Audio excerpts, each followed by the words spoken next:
Okay, hello again.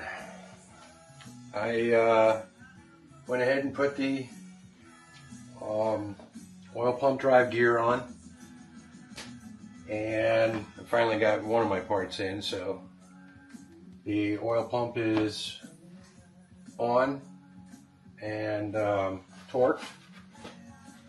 And since this customer is not using this or using a chain oiler for the primary, I went ahead and took the nipple off here.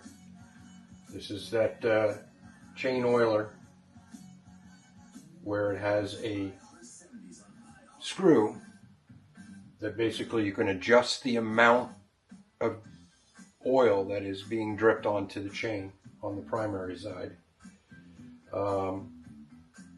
The customer already told me that he's not going to be using that, so I went ahead and pulled the nipple out and put in the cap.